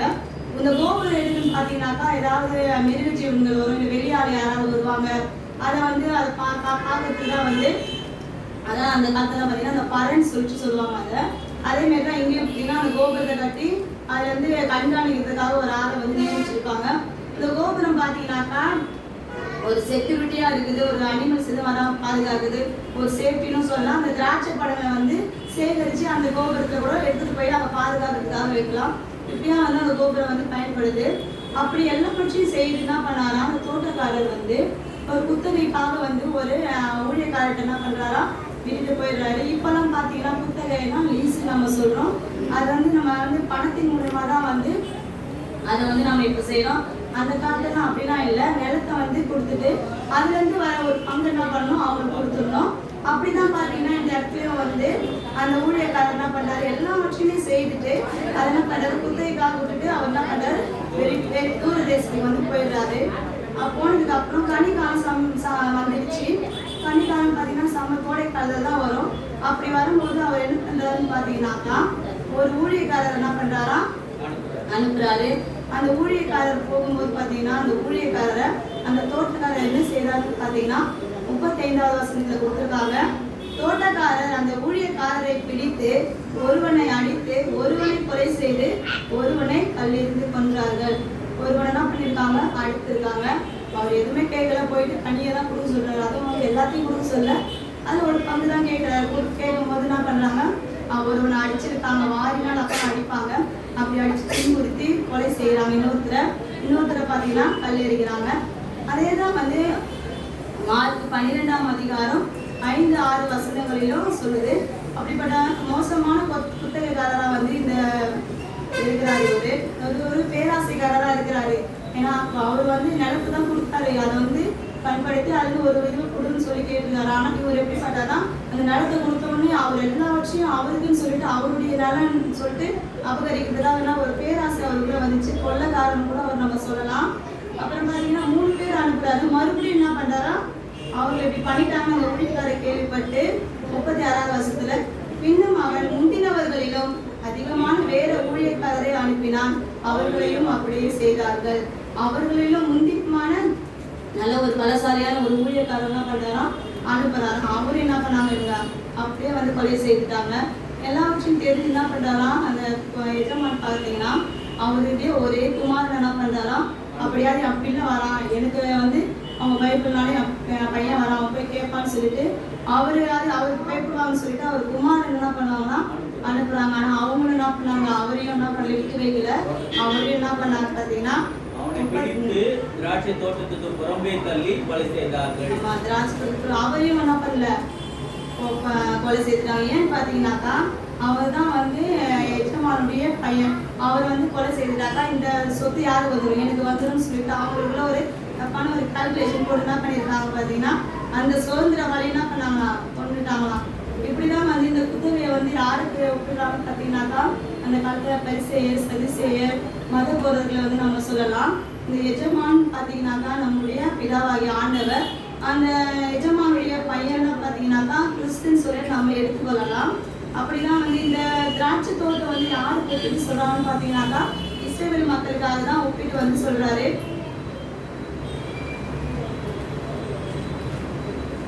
ஓய்வு நாள் பள்ளி கொடுத்துருக்காங்க. மெய்யான அன்பு செழிப்பதற்கான அடிப்படை பாதிக்கப்படாமல் தீமையை குறைக்க அல்லது ஒழிக்க வேண்டிய அனைத்தையுமே தேவன் செய்தது சிலுவை நிகழ்வு எடுத்து காட்டுகிறது. மெய்யான அன்பு வெளிப்படணும்னா ஏன் பார்த்தீங்கன்னாக்கா கிறிஸ்து வெளிப்படாதான் சிலுவையில் வந்து இந்த பிரச்சனைலாம் தீருமா, வேற வழியே இல்லையான்னு பார்த்தீங்கன்னாக்கா அதை விட வேற வழி இல்லைன்னு சொல்லிட்டு பிதாவானவர் அறிந்துதான் என்ன பண்ணியிருக்காரு, நம்முடைய ஒரே குமாரன் என்ன பண்ணியிருக்காரு கொடுத்து என்ன பண்ணியிருக்காரு, தீமையை ஒழிக்கணும் அப்படின்னு சொல்றதுக்காக ஆண்டவர் என்ன பண்ண கிறிஸ்துவை வந்து ஒரே குமாரன் கொடுத்து என்ன பண்ண பாவங்கள் நம்முடைய பாவங்களுக்காக என்ன பண்ணாரு, அவரு பலியிட்டாரு. அதை விட மேலான வழி ஏதாவது இருந்தா அவர் கண்டிப்பா என்ன பண்ணிருப்பாரு, அவர் தேர்வு செய்திருப்பாரு. ஆனா அதை விட மெய்யான வேற எதுவும் வழி இல்லாதனால்தான் பிதாவானவர் கிறிஸ்து வந்து பலியாக ஒப்பு கொடுத்தார். நம்ம சிலுவை நோக்கி பார்க்கும்போது பாவம் எவ்வளவு வேதனையும் உபத்திரவத்தையும் தேவனுக்கு கொடுத்தது என்பது புரியும். ஆனாலும் அன்பில் அடங்கியுள்ள சுதந்திரம் மிக பிரியமானது. அதனால்தான் நமக்கான பாடல்கள் கிறிஸ்து தெரிந்து கொண்டார். நம்ம சிலுவை நம்ம நோக்கி பார்க்கும்போது நம்ம வந்து யோசிக்கணும், நம்ம வந்து தவறு செய்யறோம், ஆனாலும் நம்மளுடைய தேவன் நம்மளுடைய பாவங்களுக்காக தான் என்ன பண்ணாரு, கிருபாதார பலியாக பலியிடப்பட்டாரு. அதை நம்ம யோசிச்சு நம்ம நினைச்சு பார்க்கும்போது ஒரு சில நம்ம யோசிச்சு பார்க்கும்போது நம்ம என்ன பண்ண மாட்டோமா, பாவம் செய்ய மாட்டோம். நம்ம அது நல்ல கனிதர சொல்லிட்டு தான் ஆண்டவர் என்ன பண்ணுவாரு, நம்மளுக்கு திராட்சை தோட்டத்துக்கு கூட வந்து ஒப்புடுறாரு. நம்ம எப்படி கொடுக்குறோம், கசப்பான கனிகளை தான் நம்ம வந்து கொடுக்கிறவர்களாக இருக்கிறோம். அதான் மார்க் 12:6 பார்த்தீங்கன்னா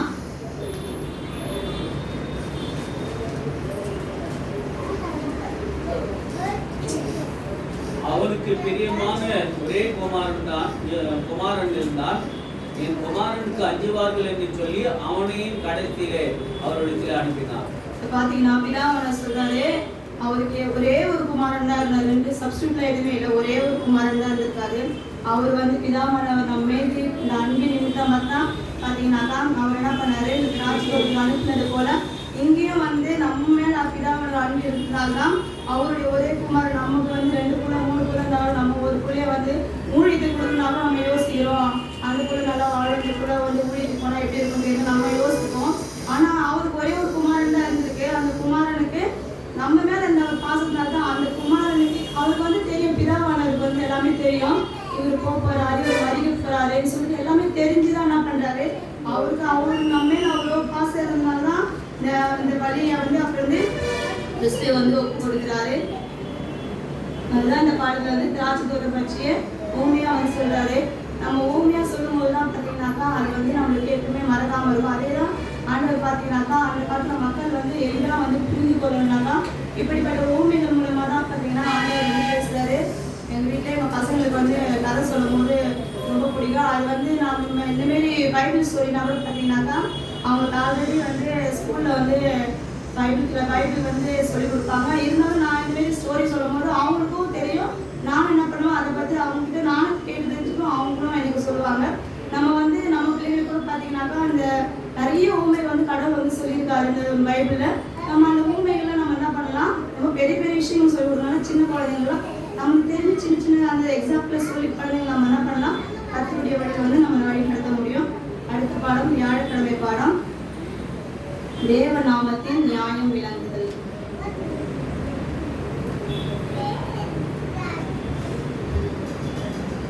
தேவ நாமத்தின் நியாயம் விளங்குதல்.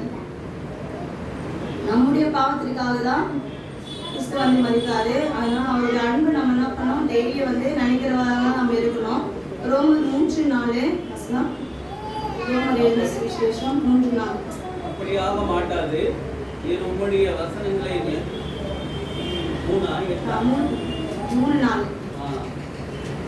அப்படியாக மாட்டாது, இது உம்முடைய வசனங்களில் நீதிபரராய் விளங்கவும் உம்முடைய நியாயம் விசாரிக்கப்படும் போது வெற்றி அடைவோம். இப்படியாயிற்று என்று எழுதியிருக்கிறபடி தேவன் சத்தியபரர் என்றும் எந்த மனுஷனும் பொய்யர் என்றும் சொல்வோமாக. அந்த வசனத்துல உம்முடைய நியாயம் விசாரிக்கப்படும் போது நீர் வெற்றி பெறுவீர்.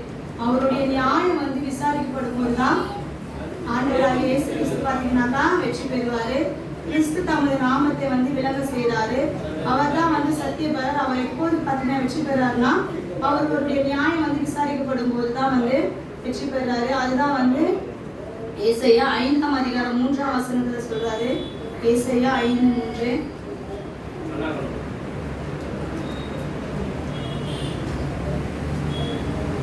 எருசலேமின் குடிகளே, யூதாவின் மனுஷரே, எனக்கும் என் திராட்சை தோட்டத்துக்கும் நியாயம் தீருங்கள். சொல்றாரு பிதாவானவர் சொல்றாரு, எனக்கு நியாயம் தீருங்க. நான் எல்லாமே வந்து என்ன பண்ண நடந்தாதான் கொடுத்து, ஆனால் ஆகுதுங்க அவங்க என்ன பண்ணாங்க, கசப்பான கனிகளை கொடுத்தாங்க.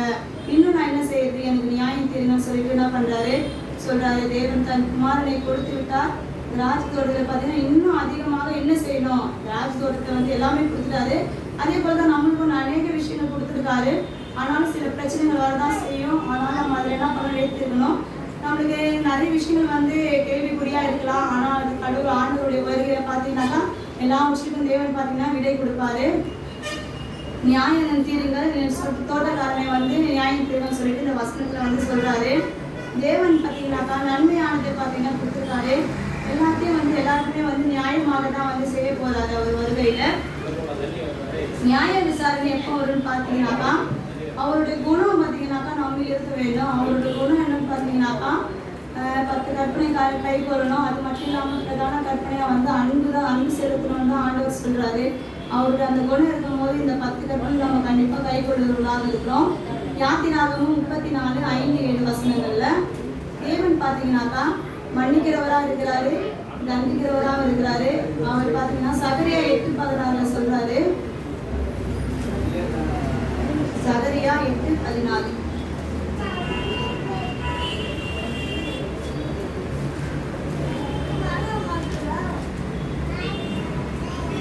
சகரியா 8:14.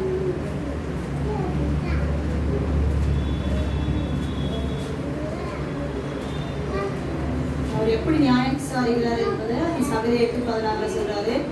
பார்த்தீங்கன்னாக்கா நம்ம உண்மை பேசணும். செய்ய வேண்டிய காரியங்கள் என்னவென்றால், அவனவன் பிறனோடு உண்மையை பேசுங்கள். உங்கள் வாசல்களில் சத்தியமும் சமாதானமும் கேட்க நியாயம் தீருங்கள். ஆமா, அவர் வந்து நியாயம் விசாரிக்கும் போது நம்ம இந்த காலத்துல உண்மை பேசுறதா இருந்தா அவர் நியாயம் விசாரிக்கும் போது நம்ம பயப்பட வேண்டிய அவசியமே இல்லை. அதுதான் சகரியா 8:14 சொல்றாரு, உண்மை பேச வேண்டும். அப்பதான் பாத்தீங்கன்னாக்கா இஸ்ரேல் தேசத்துல பாத்தீங்கன்னாக்கா நியாயம் விசாரிக்கணும்னா நீதிமன்றம்லாம் என்னன்னு பாத்தீங்கன்னா அந்த வாசல்கள் தான். அதுதான் அந்த பட்டணம் சொல்லுவாங்க. நம்மளுடைய கிராமத்துலாம் பாத்தீங்கன்னாக்கா அந்த மரத்தடியில் தான் பாத்தீங்கன்னாக்கா நியாயம் விசாரிப்பாங்க. அந்த இடத்துல தான் வந்து ஏதாவது பிரச்சனைனா ஒப்புவாங்க, சமாதானம் பண்றது எல்லாத்தையும் அவங்க செய்வாங்க. நம்மளுடைய தேவன் பாத்தீங்கன்னாக்கா பரலோகத்துல வந்து நியாயம் விசாரிக்க போகிறாரு. அவருடைய 2ஆம் வருகைக்கு முன்னாலே பாத்தீங்கன்னா ஒரு விசாரணை விட நடக்க போறதா சொல்றாங்க. அதுதான் ரோமர் 3:3 சொல்றாரு. அதை பார்த்தீங்கன்னா சிலர் விசுவாசிக்கிறாங்க, சில பேர் விசுவாசிக்க மாட்டாங்களா. நம்ம உண்மையாவே அவர் 2ஆம் வருகைக்கு நம்ம நியாயம் விசாரிப்பார் என்பதை நம்ம விசுவாசிக்கிறவர்களாக தான் இருக்கணும். நம்ம சமநிலை விசுவாசிகள். ரோமர் 3:4 சொல்றாரு, நியாயம் விசாரிக்கும் போது நாம் வெற்றி பெற்று பரலோகத்திற்கு செல்ல வேண்டும். அப்படி நம்ம பரலோகத்துக்கு செல்ல வேண்டாம். இந்த பூமியில பார்த்தீங்கன்னாக்கா அவருடைய குணங்களை நம்ம செய்து அவருடைய நியாயத்துக்கு ஏற்ப நம்ம என்ன பண்ணணும், நடந்துட்டாதான் நம்ம என்ன பண்ண முடியும், பரலோகத்துக்கு செல்ல முடியும். இந்த வெளிப்படுத்துதல் 14:7 கொடுத்துருக்காங்க.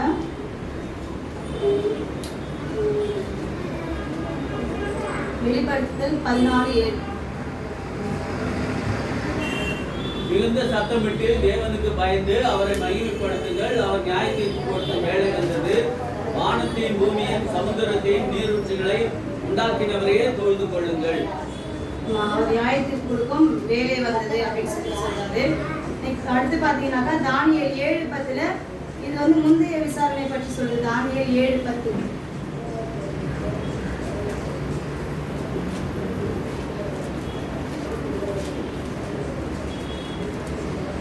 அக்னி நதி அவர் சன்னதியிலிருந்து புறப்பட்டு ஓடினது.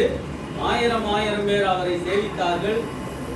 கோடி பேர் அவருக்கு முன்பாக இருந்தார்கள். நியாயசங்கம் உட்கார்ந்தது. புத்தகங்கள் திறக்கப்பட்டது. அவர் விசாரணையில பாத்தீங்கன்னாக்கா அவர் முந்தைய விசாரணை எப்படி பாத்தீங்கன்னா நியாயசங்கம் உட்கார்ந்தது. கோடி பேர் அவர் முன்பாக நின்றாங்க. புஸ்தகங்கள் ஜீவ புஸ்தகங்கள் வந்து திறக்கப்பட்டது. அந்த ஜீவ புஸ்தகத்தில் எழுதியிருக்கோம் நம்ம என்ன தப்பு செய்தோம், என்னெல்லாம் நம்ம செய்தோம்னு சொல்லிட்டு அந்த ஜீவ புஸ்தகம் பேசுகிறதா இருக்க போது. வெளிப்படுத்துதல் 20 நாள்ல வருகைக்கு பிந்தைய விசாரணை பார்த்தீங்கன்னா இதுதான் பரலோகம் செல்வதற்கான ஒரு விசாரணையா இருக்கிறது. வெளிப்படுத்துதல் 20 நாள். அன்றியும் நான் சிங்காசனங்களை கண்டேன். அவர்களின் மேல் உட்கார்ந்தார்கள். நியாயத்திற்கு கொடுக்கும்படி அவர்களுக்கு அதிகாரம் அளிக்கப்பட்டது. இயேசுவை பற்றிய சாட்சிய நிமித்தமும் தேவனுடைய வசனத்தின் நிமித்தமும் சிரசேதம் பண்ணப்பட்டவருடைய ஆத்துமாக்களை மிருகத்தையாவது அதன் சொருவத்தையாவது வணங்காமலும் தங்கள் நெற்றிகளிலும் தங்கள் கைகளிலும் அதை முத்திரை தரித்துக் கொள்ளாமலும் இருந்தவர்களையும் கண்டேன். அவர்கள் உயிர்த்த கிறிஸ்துவோடு 1000 வருஷம் அரசாண்டார்கள். பாத்தீங்கன்னா 1000 வருஷம் அரசாளுகிற நியாயத்தீர்ப்பாதான் இருக்குது. நம்ம அதுதான் அந்த பரலோகத்துல போய் 1000 வருஷம் என்ன பண்ண போறோம், அரசாள போறோம். அதுக்கு நம்ம என்ன பண்ணணும்னாக்கா இப்ப இருக்கும் போதே நம்ம நியாயமா வந்து தேவனுக்கு பயந்து நம்ம என்ன பண்ணி நடக்கும்போது அவர் உண்மை நம்ம இந்த இப்பயே நம்ம பேசும்போது பாத்தீங்கன்னா பரலோகத்துக்கு நம்ம தேவன் விசாரிக்கும் போது கூட பாத்தீங்கன்னா ஜீவ புஸ்தகத்துல கூட பாத்தீங்கன்னா நம்மளுக்கு நன்மையானதான் ஆண்டவர் எழுதுவார், நம்மளுக்கு தேவதூதர்கள் எழுதுவாங்க. நம்ம என்ன பண்ணோம், 1000 வருஷம் பண்ணோம் அரசாளுகிறவர்களாக இருக்க போறோம். பாவம் இல்லாத மனிதனாக பாவமாக வந்து தேவன் பார்த்தீங்கன்னாக்கா மறித்தார், பல பாடுகளை வந்து அனுபவித்தான்னு சொல்லிட்டு யோவான் 3:16 கொடுத்துருக்காரு. நம்முடைய ஒரே பேரான நமக்காக கொடுத்து அவர் மறித்தாரு. நம்ம வந்து தேவன் வந்து அழிப்பதற்காக அவருக்கு நோக்கம் அல்ல, நம்ம வந்து நித்தியமா வந்து அவர் நம்மளை தெரிந்து கொண்டு பரலோகத்தில் நம்ம ஜீவிக்கிறதுக்காக தான் ஆண்டவர் என்ன பண்றாரு, இந்த நியாய தீர்ப்பை வந்து கொண்டு வர போறாரு. அதெல்லாம் புத்தகம் கொடுத்துருக்காங்க பார்த்தீங்கன்னா ஓய்வு நாட்களை கொடுக்குறேன்.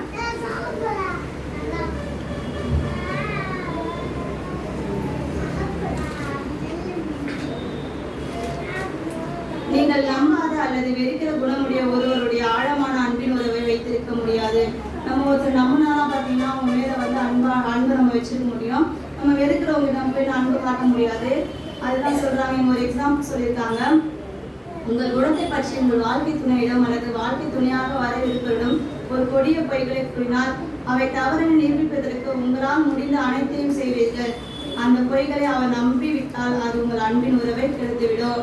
இப்போ வந்து ஒரு கணவன் மனைவி இருக்காங்கன்னா அவங்க வந்து அவங்களும் யாரோ ஒருத்தவங்க வந்து தப்பாக சொல்லிடுறாங்கனாக்கா அவர் வந்து இப்போ நான் வந்து எங்கள் வீட்டுக்கார மேலே வந்து அன்பாக இருக்கிறேன் சொல்லிட்டாங்கன்னா அவங்க வந்து அவர் தப்பாக எடுத்துக்க போறாருன்னு சொல்லிட்டு நான் என்ன சொல்கிறேன், நான் இதுமாரி செய்யலை போல அவர் எப்படியாவது அவர் மேலே அன்பு இருக்கிறதுனால தான் நான் என்ன பண்ணுறேன், வாதாடி அவர்கிட்ட பேசுகிறேன்.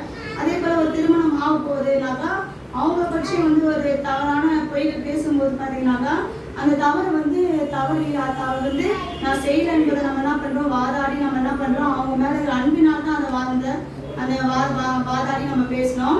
அது வந்து எதனால ஏற்படுதுன்னு பார்த்தீங்கன்னாக்கா அந்த அன்பின் மூலமாக தான் வெளிப்படுது. அதே போல தான் தேவன் பார்த்தீங்கன்னா நம்ம மேலே வச்சுருந்த அன்பின் மூலமாக தான் தேவன் நீதியுள்ளவர் என்பது சிலுவையில் விளங்குகிறது. அவர் அன்பின் மூலமாக தான் நம்ம மேலே பாசிக்கிறதுனால அவர் என்ன பண்ணுறாரு, நம்மளுடைய அன்பை வந்து சிலுவையில் வந்து விளங்க செய்கிறாரு. அதன் மூலமா நம்ம மீட்பின் திட்டம் முழுவதிலும் விளங்குகிறது. அதனால தான் நம்மளை மீட்டெடுத்தாரு. நம்ம பாவத்திலிருந்து எழுந்தாலும் நம்ம என்ன பண்றாரு, அவர் மீட்டெடுத்து நம்ம மீட்டு நம்ம என்ன பண்றாரு, அவர் பரலோகராஜ்யத்துக்கு செய்ய போறாரு. பதில் கிடைக்காத கேள்விகள் நம்ம யாரிடம் தான் இல்லை. இறுதியாக அந்த கேள்விகளுக்கும் நமக்கு விடை கிடைக்கும். அதான் 1 கொரிந்தியர் 4ஆம் அதிகாரம் 5வது வசனம் சொல்லுது. 1 கொரிந்தியர் 4:5. ஆதலால் கர்த்தர் வருவதும் நீங்கள் காலத்துக்கு முன்பே யாதொன்றை குறித்தும் தீர்ப்பு சொல்லாதிருங்கள். இருளில் மறைக்கிறவர்களை அவர் வெளியரங்கமாக்கி இருதயங்களில் யோசனைகளையும் வெளிப்படுத்துவார். அப்பொழுது அவனவனுக்குரிய புகழ்ச்சி தேவனால் உண்டாகும். சொல்றாரு, யாதொன்றை குறித்து தீர்ப்பு சொல்லாதீங்க. நீ யாரையும் ஜட்ஜ்மெண்ட் பண்ணாதப்பா. அவங்க வந்து எப்படி இருக்காங்க, இருளில் இருக்கட்டும். நான் வெளியரங்கமா வரும்போது அவங்களோட இருதயத்தின் யோசனை என்ன பண்ணுவேன், அவங்களுக்கு நான் வெளிப்படுத்துவேன். அப்போ வந்து அவங்களுக்கு செய்யறத பலன் என்ன பண்ணுவேன், புகழ்ச்சி வந்து தேவனால் உண்டாகும் அப்படின்னு சொல்றாரு. தேவன் வந்து நியாயம் தீர்க்க போறாரு. நம்ம என்ன பண்ணோம், யாரும் நம்ம வந்து ஜட்ஜ்மெண்ட் பண்ண தேவையில்லை. முடிந்த அளவுக்கு நம்ம என்ன பண்ணலாம், அவருடைய கட்டளையை நம்ம கைப்பற்ற சொல்லலாம். அவரோட அன்பை பற்றி நம்ம பேசலாம். தேவன் எவ்வளவு செய்திருக்காரு அதை பற்றி நம்ம அவங்களுக்கு வந்து சொல்லலாமே தவிர அவர் செய்வது என்ன பண்ணலாம், நம்ம குற்றம் சாட்டுகிறவர்களாக இந்த வேத பாதங்களை போல மத போதர்களுக்கும் நம்ம இருக்கக்கூடாது. நம்ம எப்படி இருக்குன்னா நல்ல கனிகளை கொடுக்குற திராட்சை செடியை போல இருக்கணும். இந்த நல்ல திராட்சை கொடி பார்த்தீங்கன்னா நம்மளுடைய எண்ணங்கள் தான். அதில் வந்து ஒருபோதும் பார்த்தீங்கன்னாக்கா நல்ல கனிகள் எப்படி இருக்குன்னு பார்த்தீங்கன்னா நல்லா ருசியாக ஒரு டேஸ்டான கனிகளை நம்மளுக்கு கொடுக்கும். கசப்பான கனிகள் நம்மகிட்ட இருக்கக்கூடாதுன்னு ஆண்டவர் சொல்றாரு. நாம பார்த்தீங்கன்னா இந்த பாடத்தின் மூலமா அவருடைய அன்பை பார்த்தீங்கன்னா அனைவருக்கு சொல்றவர்களாக இருக்கணும். நல்ல கனிகளை கொடுக்கிறவர்களாக இருக்கிற முயற்சி செய்வது.